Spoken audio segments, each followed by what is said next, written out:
Ready? Ready. Let's do it. You ready? Yeah. Hello, welcome to the NCR Podcast. This is the first episode. What to expect from this, just like a short little intro. We're going to be talking everything to do with owning an affiliate, coaching at an affiliate, pretty much everything around CrossFit. So if interests lie there, stay tuned for more. Let's do a quick little intro. Tell them who we are. My name's Reza Mashkouri. I've been CrossFitting since like 2011. I qualified for the games in 2012. I didn't know that. Yeah, I went to the games in 2012. That's sick. Yeah, me and PT on the team. That's sick. What was the team name? L'Usine Gatineau. French. Or CrossFit Ottawa. CrossFit Ottawa. That was the affiliate name, but was that like the first CrossFit gym in Ottawa? How'd they get that name? It's a long story. I don't know, man. Like, someone else owned the affiliation, and CrossFit revoked it, so they got it. And, right. Yeah. All right.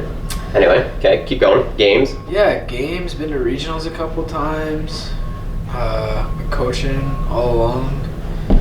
Yeah, that's pretty much it. Sweet. Yeah. Sweet. Now you head programmer here at NCR. Yeah, I do all the programming, which I love to do. Yeah. How do you shave all of the hair? Because for those of you guys who don't know, you have perfectly shaved hair all over your chest, arms, and back, and I've been wondering for the longest time how that happens. That's a good question. Well, my lovely wife helps a hand. I figured. But usually I attack it like once a week. Yeah. The face I'll sometimes go twice a week, Good. Depending on what's going on that week. But, yeah. Yeah, it's like, so like the forearms and legs, I like to just trim the hair. Right. So I probably do that once every like month. Yeah, like right. Less than that. Right. In the summer months, maybe more. Yeah, don't want to get hot. Yeah, but everything else, yeah, just like once a week. I don't go to the skin. I just like use an electric shaver. Right. And just like shave it. That's it. Yeah, I've been doing it for so long that if I let it go for too long now, it just gets super itchy and uncomfortable. So I feel ya. I just started growing chest hair, and it's like the worst thing ever. Like right now, I get like the nipple rings. So like literally like once every 2 weeks, if I don't touch it, I get like these rings right around it. So I have to shave that. I clean it up, and then like within the last like couple months, I've been getting like literally just like little pubic hairs on my upper chest. It's just like a couple of them. No, it's not. If I let it go, dude, it's bad. Like it's like you're a hairy dude. You're what? Like, Armenian, right? Iranian. Yeah. If I, like, have you ever seen Lucas Parker with his shirt off? Yeah. That's exactly that level. I look like. Yeah. Have you ever left it? I've tried, man. The boys have like we've made like bets and stuff, but it's just I've been doing it for so long that it's so coarse. Yeah. And it just gets so uncomfortable that I have to get rid of it. Yeah. Especially in the hot weather like we have right now, like 28 degrees, 29 degrees. Bad. Yeah. I can imagine. That was a good question. Gotta get it done? Yeah. All right. Outside of CrossFit, what was like your background before you got into this stuff? I always worked out. Like since I was about 16 years old, I started volunteering at the YMCA and just kind of lifted weights because everyone else around me was doing it.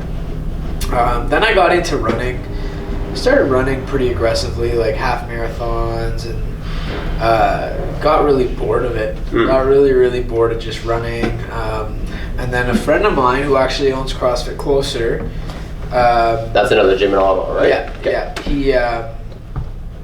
We started like doing recreational CrossFit workouts that we'd see on main site, and then we started like making up our own.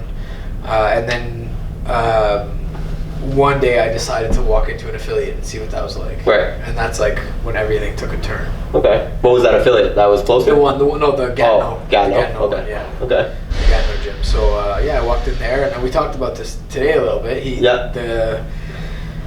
The manager of the gym at the time offered me a job. Okay. And I didn't have my level 1, so I did a little bit more investigating, and I took him up on the job and got my level 1 maybe like 6 months afterwards. Where'd you go for that? Did you do it in Ottawa? I went to Coliseum. Coliseum, that's in Toronto, right? Yeah, there was no level 1s being offered in Ottawa at the time. What year was this? 2011, I think. Okay. And then, I got my level 1, coached, competed, just kind of fully dove into the sport and the lifestyle of CrossFit. Cool. Yeah. Cool. What did you do work-wise before this? I was working full-time for the Boys and Girls Club of Ottawa.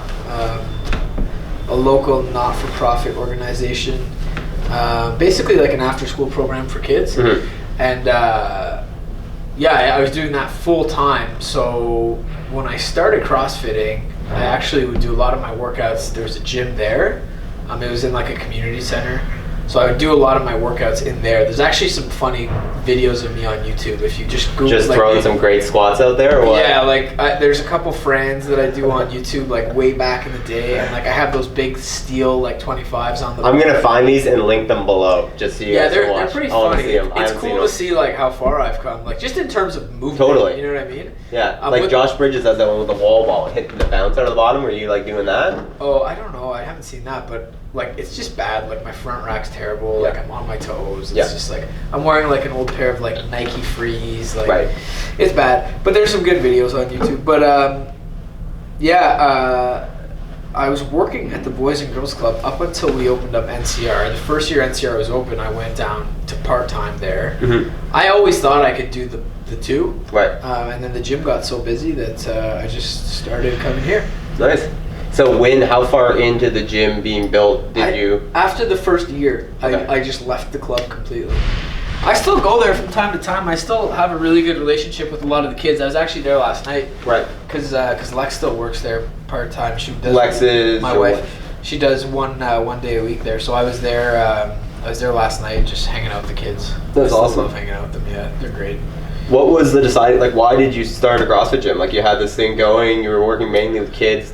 We have a kids program, but you deal a lot with adults. Like, so the gym that we used to work out out of was super, super small. Like, it was the size of this room. Like, it wasn't big at all. Yeah.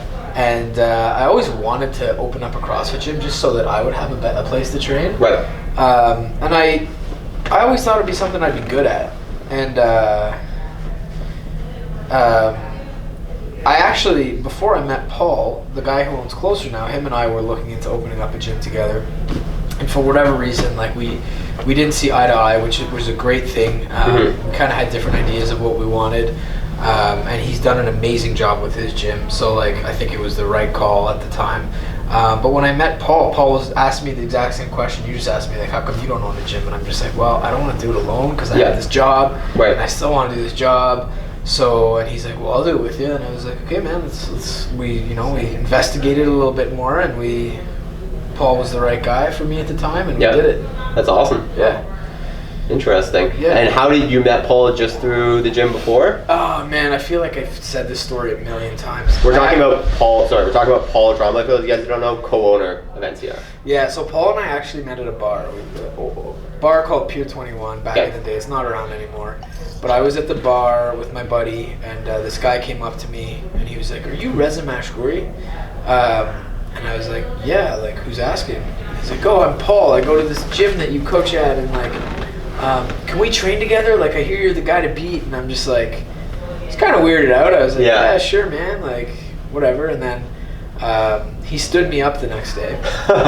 And that Monday we trained together. Yeah. And I remember we were back squatting. Okay. And I was like, it was like 5x5 or some shit.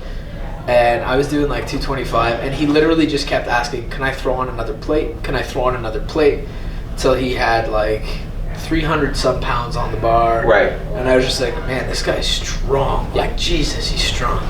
And that was it, man. That was me and PT. Like, we started training from then on in. Like, and I think we were just what one another needed at that time. Like, I needed a push because no one was pushing me, and he needed someone to guide him in the sport. So that's what I kind of did for him, and he pushed me, and that was the year where we qualified for the games. Sick. Yeah. So when you guys were training together, what were you doing programming wise? Were you doing anything specific? Were you making it up? Yeah, mostly like it was just kind of like we were both so new to the sport that like benchmark workouts were really appealing to us. Right. I remember like there's a video of him doing King Kong out there. Nice. And yeah, you know, just like the classic CrossFit stuff. Yeah. Is what we pretty much did. Yeah. That's awesome. Yeah. And so when you started at NCR, were you always, because for those of you who don't know, I think we mentioned it earlier, but you were the head programmer here at NCR. Yeah. Did you start programming right away? What was your walk towards that? Man, I honestly can't remember. I think this is how it went down. I think I started programming, and then we started following Ben Bergeron's comp train. Okay. And we just plugged that into the class, but I would modify it for our gym. Okay. So, you know, if it was like a gnarly rope climb workout and we only had 4 ropes, like I would modify it. Right. But then we got off comp train and decided like, hey, we've been doing this sport for a while. Let's do our own program. Yeah. And we were doing PT, and myself. Yeah. Like we'd each have 3-week blocks. We played with like 1-week blocks, 3-week blocks, right. like all kinds of different stuff. And then it got to the point where like that worked out really well, but I just wanted to take over. Like right. I you know what?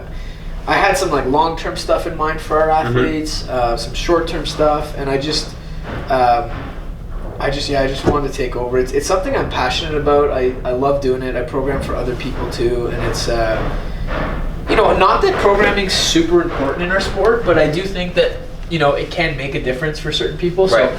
I want to do that. So at what point as a coach did you feel comfortable like offering your programming and telling people to, even stepping in and be like, I'm going to program for this affiliate? Because I know me personally, and probably a lot of people out there, can get kind of nervous like programming for a mass group because you don't know what's too much, what's too little, what's effective, what's not. Yeah, you constantly like find yourself having these conversations with your athletes. Like, you know, for example, you have an athlete that can bang out like 20 strict pull-ups, but they can't do butterflies. So you're just kind of pulling them aside, like, hey, have you tried this? Like, and it's all these little conversations, or like someone can't get a muscle up, or like, you know, they're stuck in a back squat PR and they can't get over that. So it's just like, in my head, I'm like, I want you to do this. I want you to do this. I want you to do this.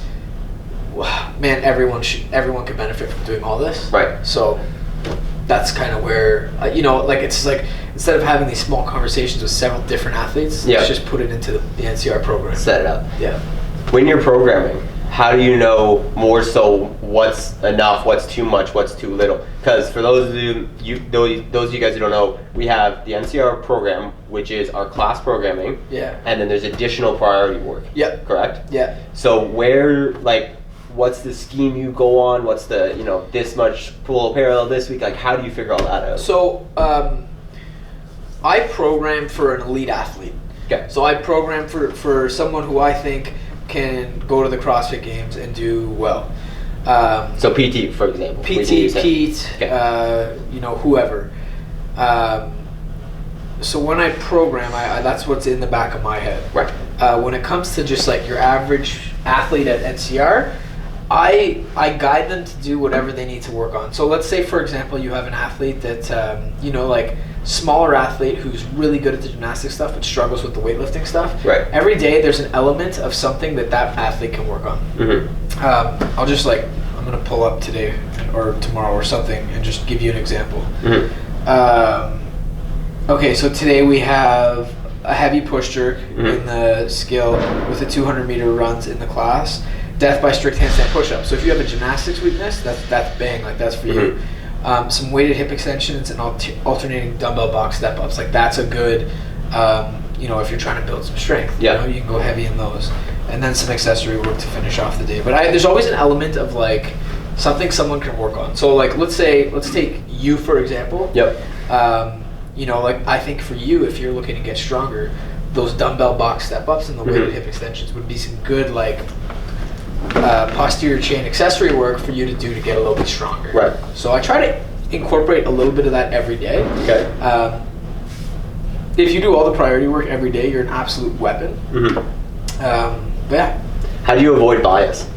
Because you being the only one programming, there must be things innately. So when I think programming, I think snatches and muscles, my 2 favorite movements. Yeah. And so when I first started CrossFit, that's what I did. I just made stuff up, and I did the same 5 movements all the time. How do you avoid that as a programmer? So I ask for feedback a lot from the athletes, right? Like I'm like, what do you guys want to see? What have you not seen enough of? Is there something that we're not hitting? I also constantly review what we've done, and I always look for stuff that we haven't done. Okay. Today being a good example of that. Like we haven't run hard fast in a long time, so that's what popped up today. Right. Yeah, I'm very aware of what we're doing, and and I'm very aware of how people feel. You know what I mean? I have a really good relationship with all our athletes, and I constantly encourage them to just give me feedback.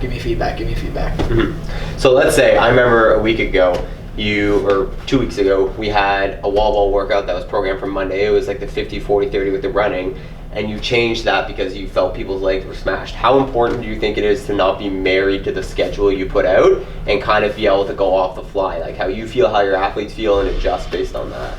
I'm not super obsessed with that. Okay. Sometimes I just don't want to program something that's going to deter people from coming to the gym. Like, you know, I know if like our athletes' legs are super smashed and like people are like hobbling around the gym, I revisit the program and I'm just like, oh man, like, you know, if people's quads are smashed, these wall balls are really going to suck. Maybe we'll move them a day back and sub in something else for that. So, yeah, I want people to get fitter. So, you know, if they're not coming to the gym, I don't think they're getting fitter. So at that point, like, sometimes I do make a game time decision and just like play around with some stuff. But how often do you find yourself having to address the individual athlete being like, you shouldn't come 7 days in a row, 8 days in a row, 9 days in a row? And how do you attack that conversation, especially as the programmer? I honestly, to be honest with you, I don't do that. I don't have that conversation very often. Okay. Our programming's tough. Like, it's really tough. So like, I can attest to that. Yes, yeah, 100%. Even like 5 days. It's hard to find someone that comes 5 days in a row. Yeah. It's like, yeah, they're pretty tough, and that's what Thursdays are for, right? Like Thursdays we usually do some like low intensity metabolic conditioning. What's an example of a Thursday workout? 45-minute EMOM, 5 different movements, just aerobic pace the entire time. Okay. You know, if you want to hit it hard, there's an opportunity for that as well. But just like, yeah, we try to kind of step away from the anaerobic side of things and just like have people like just moving steadily for long periods of time. But that's just like you know, for those athletes that are, give them a little bit of a reset. Right. Yeah. So in CrossFit, especially traditionally, our focus is intensity over volume, right? Classically in CrossFit. How do you keep athletes to that? So if a newer athlete is trying to do all 5 pieces, including their priority work, but you realize their intensity is at 50%, what's that conversation like? It's exactly what you just said. Like, it's just like, hey, you know, like, I think you're doing everything at 50%. I want you to give everything you got to like piece 1. You know, like the class WOD that day. I want you to just go as hard as you possibly can. Right. Why is volume bad? Like, why, if I want to go to the games and I see PTs doing seven workouts, 3 sessions, I want to do that. Why can't I? Why isn't that going to make me fit? Well, it's for the exact reason you just said, right? Like, if you're doing 7 workouts and you're not getting the adequate rest and recovery between the workouts, your intensity is going to be low, right?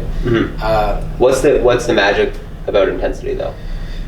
Well, that's the beauty of CrossFit, I think, right? Like, it's I think it's the secret weapon. And I think as an athlete, if you're missing the intensity in your programming or your workouts, then you're not being the best athlete you can be. If you're going into everything at 50%, then like, you know, I really do think there's more benefit from doing something like Fran or like, you know, a 2 or 3 minute workout than doing like a 20-minute EMOM of thrusters and pull-ups. Right. You know, having said that, there are some pretty gnarly 20-minute EMOMs out there, but I'm just saying, like, intensity is what is going to get you fitter. Okay. You know, it's your best, the best bang for your buck in this sport. How do you know when to, as an athlete, but more importantly, as a coach to athletes, as a programmer, to increase an athlete's program? So maybe let's take a spin when you're programming, if you're looking at one athlete specifically. How do you know when to correlate when their intensity is enough that they can sustain it through 2 pieces, 3 pieces, 4 pieces? I have a couple ways of doing that. A big one for me is like, you get a lot of athletes like after a WOD where they like sit around the gym and like stretch and talk and like shoot the shit. Yep. Sometimes I'll walk up to that circle and be like, hey guys, did you guys check out the priority work today? Like, you know, like, is that something you guys maybe want to do? Because in my head, it's like, if they have the time to sit around and talk and hang out, there's probably time to work out a little bit more. Okay. But I mean, it's I don't know, man. I kind of leave it up to them, right? Like, if I do have athletes that come up to me and they're like, "Okay, I want to get better. I want to get stronger. I want to get faster. I want to get, you know, top this in the open." And I'm like, we'll like start knocking out some of the priority work. Okay. You know? But I do strongly believe that if you show up to class 5 days a week and you give her, that's a good level of fitness. Yeah. Like if you're hitting that class hard and you're listening to your coach and you're attacking it with the stimulus that you should be attacking it, like that's a very good level of fitness. Yeah. Like personally, I felt just from, I've been doing your programming, our programming for 3 weeks now on and off kind of things. I was traveling, but like one class a day stomps me more than 4 pieces sometimes of what I might use. You know what I mean? Like Totally. And it's I think it's a mix of everything, but I think I'm not an athlete that should be RXing every workout, by far. And most of our workouts, probably 70% of them, just probably similar to what main site would be, I have to scale, and that just goes to show that like there's that level for improvement in intensity there. Yeah, totally. I agree 100%. Like, today's a good example. Like we had 5x200 meter run, and after the class, like I felt pretty good. And Kaylee was like kind of egging me on to do some more work after, and I was just like, sometimes like even though you feel like you can do more, I don't think you need to do more. Right. But. And I felt like I was going to throw up after, so I didn't want to do anything more. I felt like I was going to throw up. Like after that third set, I did not feel good. Yeah, that was a lot. So what would you say as far as I've seen, and correct me if I'm wrong, because I have a very small sample size right now, you're not super caught up in percentage work and programming mesomeal cycles and all that kind of stuff, right? Correct? Like super analytics with strength and all that kind of stuff? Not crazy. Okay. So why not, and what would you say maybe to people who are very caught up in that from purely a CrossFit perspective, not a CrossFit athlete? Well, I just think that there's you see a lot of that, right? There's a really big opportunity to lose fitness when you're following, like when you're married to a certain program. Okay. Like I've seen people go on like, Smolov this or whatever that, and it's like hatch squat program, whatever. And it's just like people lose. A lot of people become married to the concept that you have to be super strong to be good in the sport. Okay. And they lose sight of the fact that that's a really small piece of a really big puzzle. And I love programming at regionals for the past 2 years because they took out that 1 rep max test. Right. And last year they just had dumbbells. They didn't even have a barbell. Exactly. Yeah, there's no barbell last year, and there was. Yeah, this year you got a little bit of barbell, but it wasn't heavy. Like it wasn't crazy heavy. So like, people get obsessed with that, and it's like that is not what our sport is about. Our sport is about moving weight fast, right? And like having the bottom of the pyramid, you got nutrition, and then right on top of that you got metabolic conditioning, and that is something that people forget about so frequently. And it's. You get athletes that are like, oh, we're out of season, we're in season. Like, no, man, we're always in season. Right. You always have to have a super solid baseline of metabolic conditioning. How important do you think that is for the CrossFit competitive athlete versus the everyday? Because the everyday, we're being prepared for the unknown and the unknowable, and that's our goal, to be as fit as we can always. I think it's just as important for both athletes. So you think PT should be training as hard now as he was 3 weeks before regionals, let's say? Maybe not. Sorry, about like metabolic. We're talking about metabolic conditioning. Just in general. So you had mentioned that you should be as fit as possible all year long. Yeah, I think like okay. So I think no, PT should not be training the way he was training before regionals.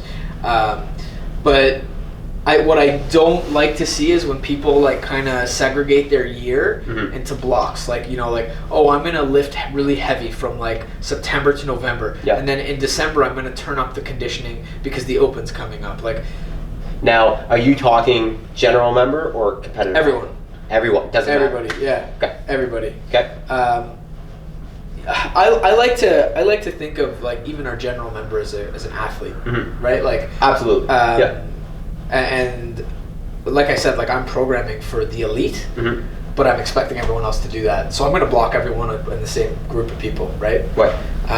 Whether they're, whoever they are, right. I expect the same result from them, right? So if they're, if they're just an everyday member, like, yeah, I do think that conditioning is huge. And like, I've seen athletes get stronger with a better base of conditioning, right? Right. And I mean, I'm sure you've seen it and experienced it for yourself. It's like when your conditioning's better, you do better at WODs that have heavier barbells in them because your work capacity is increased. Right. I'm a guy that, man, I'm probably the weakest guy that shows up to regionals. Sure. And the point of the matter is I get to regionals not because I'm strong. Right. Right. I get there because I got a good baseline of conditioning. Right. And I think everyone needs that. Right. And the athletes that you have at regionals and the athletes that move on from regionals, I think that's the difference. Like they have wicked conditioning. Because, for example, yesterday, you smashed me and Amanda, but your snatch isn't that much more than mine. You snatch maybe, 230 is your snatch? 235? Yeah. My snatch is 220. Okay. So 15 pounds, call it 20 pounds. I really suck at snatching. But still, you were able to smash me at 135. Yeah, totally. And I'm really good at muscle-ups comparative to my other movements. Yeah. And that's your conditioning? Yeah, I think so, man. Yeah. Okay. Yeah, I think you gassed out a little bit before I did. Yeah. Yeah. Okay. Let's take that. So we just talked about the two tracks. We have our athletes in the gym and our athletes going to regionals. You're a good person to talk about that because you program for our athletes in the gym, but you also this past year took on Pete as an athlete. Pete Shaw came 12th at the East Regional this year, correct? We're going to do a podcast with him talking about his stuff. But you did his programming this year. Yeah. What's the difference? How do you separate that? Because Pete still does classes too, right? A lot of the time? You program similar stuff sometimes? Yeah, so, I do think that at a certain level in this sport, and Tommy and I were talking a little bit about this today, like when you get to a certain level in this sport, you need help. Like you can't just program. We're out of the days where you can just kind of do your own thing and make it to regionals. Like I challenged Thomas to think of one person that made it to regionals that wasn't following a program or being coached by someone. Main thing there is you need someone to write down stuff and hold you accountable that you don't want to do. And that's basically what I was the purpose. The purpose I served for Pete this year, right? Okay. What was Pete doing before you? Just whatever? Yeah. Off the cusp? Yeah, whatever, I think. Okay. Just like the class stuff and like the priority stuff. Okay. But what I did for Pete, because I'm a firm believer in everyone doing the same thing in a box, right? And I wanted to show the athletes that come to NCR, every single one of them, that this regionals athlete is going to be doing the exact same stuff as you, but he's going to use it to qualify for regionals. Yeah. So for example, if we take a workout, if we take a week, like a day of priority work, I would do very similar stuff, but I would make it a little, like I would target it to Pete's weaknesses. Okay. And yeah, that worked out really well for him, and he was able to like do stuff with people, which was, I think, really important. I know if you talk to PT, like he was doing a lot of stuff by himself, and he hated that. Mm-hmm. He hated that. So that's a big thing that worked really well for Pete this year was he was able to do what everyone else was doing, modified slightly, targeting his weaknesses. Right. Okay. Let's take a 2-minute break. I'm gonna check the camera and we'll be back. We're back. So, talking about Pete specifically and programming for that, like, what does that do? You said it's really great for the athletes to see him doing very similar things. Why is that? What does that do for the athletes that's so important? Seeing. Well, I feel like it makes them feel like they're part of the process, right? Okay. And they can turn around and be like, like, I helped with that. You know what I mean? Right. Vellner came here before going to the games last year. Patrick Vellner, games athlete. Yeah, okay. He did some workouts with us, and he crushed me. But he was like thankful to be able to do them with people, even though he was like smashing us. Yeah. I mean, he wasn't really smashing Pete and PT, but he was smashing me and some other guys. Yeah. But I think he just appreciated the fact that people are doing stuff with him. It's more fun, you know what I mean? Like. And you'd lose that for gyms that don't program for the best, right? Because that's the original. CrossFit's supposed to be infinitely scalable, program for the best, scale for the rest. Yeah.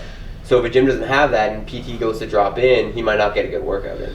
Is that kind of the thinking of that a lot too? No, I mean I still think PT will get it. Like, like we bring us back to that intensity piece, right? Like you can any workout can suck really, really badly. Yeah. If you want it to. If you go hard. I mean? So, I have no doubt in my mind that if PT rolled up into a gym and it was like whatever, he could make it hurt.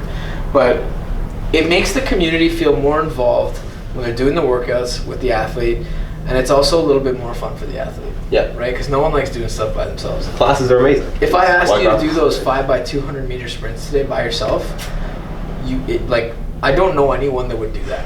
At least not with the intensity. There's no way. Yeah, you might jog it. Yeah.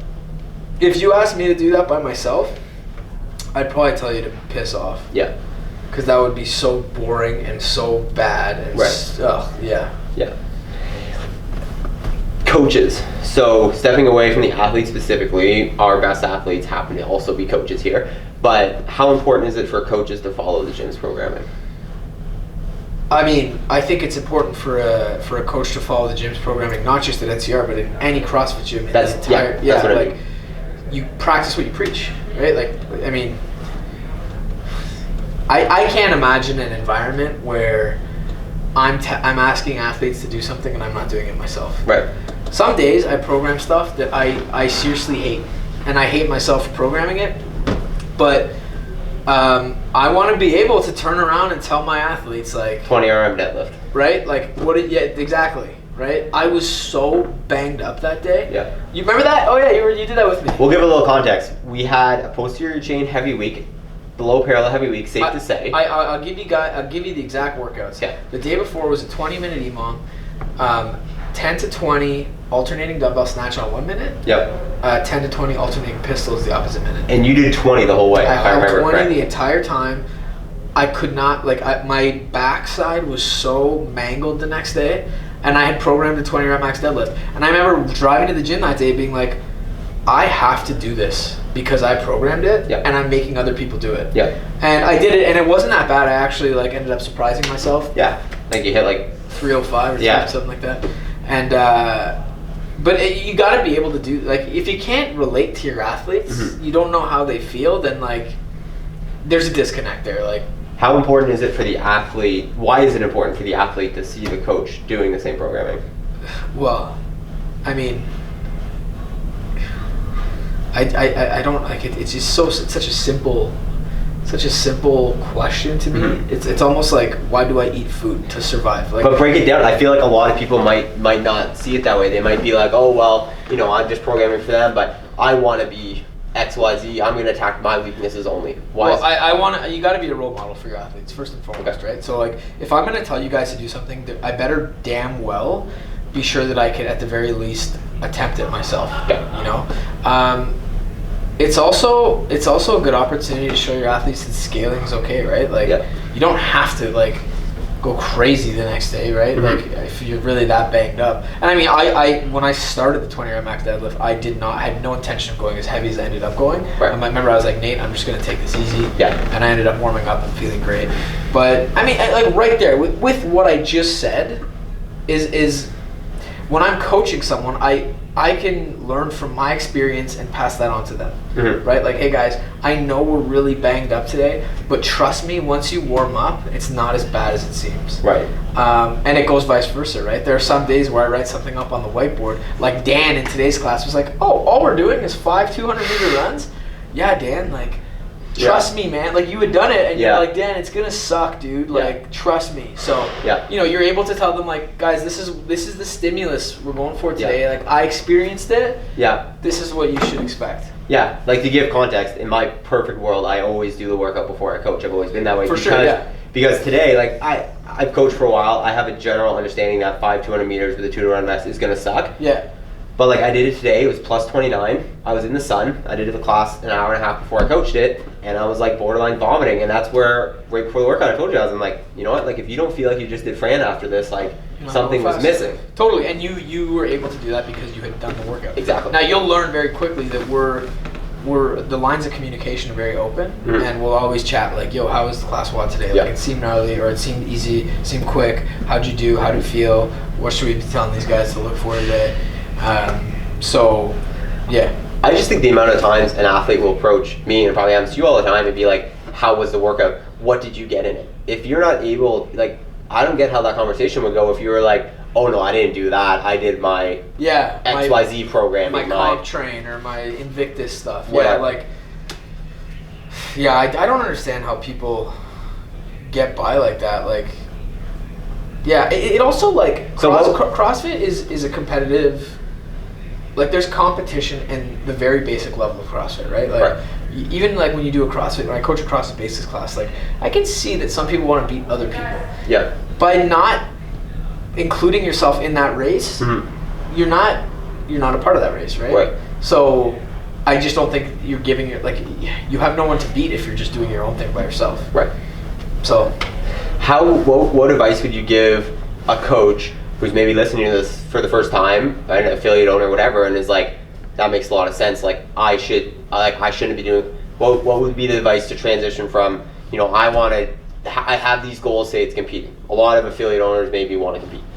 How do they transition their programming and them into their programming to start? Do they just black and white have to suck it up and do it? Or like what's the... Well, I think like you have to identify who your best athlete is. Okay. And, assuming that they want to compete, you got to program for them and scale for everyone else. And a lot of people are afraid of doing that. And it's common, and it's not a bad thing. Like when I started CrossFitting and we started programming, we were just like, well, like only 2 of our athletes can do muscle ups. Like what's the point of programming them? And that's a fault, right? That's like, you want to avoid that as much as possible, because by avoiding those like gnarly, nasty workouts and those high skill gymnastic movements and those heavy Olympic lifting weights, you're not giving people something to work towards. Yeah. Right? Like I programmed Amanda yesterday. Yeah. Super tough workout. And like, a lot of people are just desperately trying to get that first muscle up. And like, if you don't give them an opportunity to desperately get that first muscle up, they're never going to get a muscle up. And they're not going to get fitter. Yeah.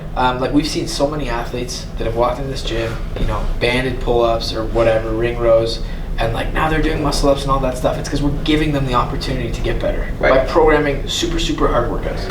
And what do you think, because we see it in the open all the time. A lot of the time, the intensity can spring on getting those movements. So a lot of people get their first muscle ups in open, for example. Yesterday's your example. We had 20 minutes of skill on the muscle up, followed by a muscle up workout at high intensity. Yes, we scaled for those who don't have muscle ups, but those who were kind of close, maybe have 1 or 2 muscle ups, we kind of scaled the reps down and let me go.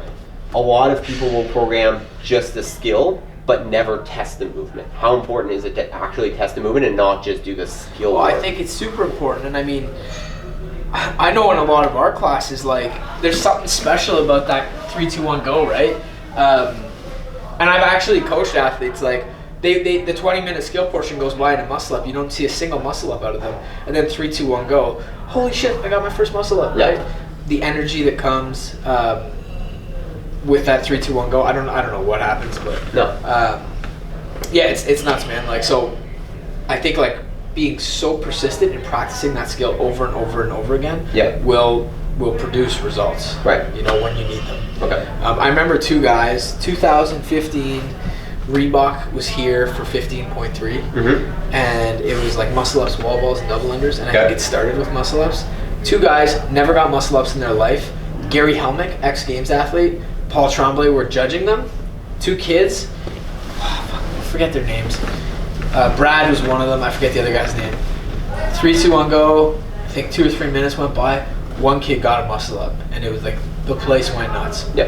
2 minutes later, the other kid got a muscle up. They didn't get muscle ups ever again after that. Just in that moment. It was like the energy in that moment. Yeah. So there's something to be said about 3-2-1 go. Yeah. It was so crazy, man. Like, I lift better in workouts than I do all the time in strength. Like, there's something about it. Yeah, I know. Yeah, so do I. Like, there's so many times where it's like you're warming up for your WOD. You're like, oh, this doesn't feel good. Like, oh, I'm not gonna do it. I'm broken. And then 3-2-1 go. You're like, okay, we're in this. Adrenaline's I'm going. So. Right. Yeah. This has been good. Let's finish off. I want 2 things. Okay. 1, what is the biggest mistake you've made as a programmer, as an affiliate owner, something that you've learned from, and what did you learn from it? And what would you consider one of your biggest strengths as a programming affiliate owner, etc.? Weakness is, and I have learned from this, is letting equipment limit me. Okay. So, like when I first started programming, it's like, well, we only have 5 rowers. our class is usually 20 people. I can't include the rowers in that class. And over the years, a good coach will learn how to accommodate that class with the equipment. Right. You know, like we only have 8 sets of rings, or we have more now, but 8 ropes. Does that mean like a 20-person class can't do rope climbs? No, they can. You just got to figure out how to do that. Okay. And if that's a stagger start or whatever, you got to get creative as a coach. So I've learned from that, but I did definitely used to shy away from like, you know, using equipment that we didn't have a lot of. Something I do really well, man, I program workouts that I fear, that I really don't want to do. Today's a great example. We had a 5-minute AMRAP of thrusters last week. Like, yeah, that sucked. I think if you're gonna program for an affiliate or for a mass group of people, you have to have that skill of just like being able to step outside of your comfort zone and program something that would absolutely just like, yeah, like there's I'd say there's 2 or 3 times a week where like I go to bed at night and I'm like, why the fuck did you, like, you have to go do that tomorrow. Why did you do that? And I think anyone who's programming for an affiliate should have that struggle. Yeah. So. Cool. Yeah. Okay, we'll end it there. Thank you very much. We're going to be following up. I don't know how often this is going to be. We'll see. Hopefully like a weekly-ish basis. If you enjoyed this podcast, subscribe to the YouTube channel, which is where this is. Subscribe on Anchor or download it there. The podcast will be available in more places soon, so stay tuned. Next episode is going to be a regionals recap with PT. Yeah. And we'll go from there. See you guys in a little bit. Thank you very much.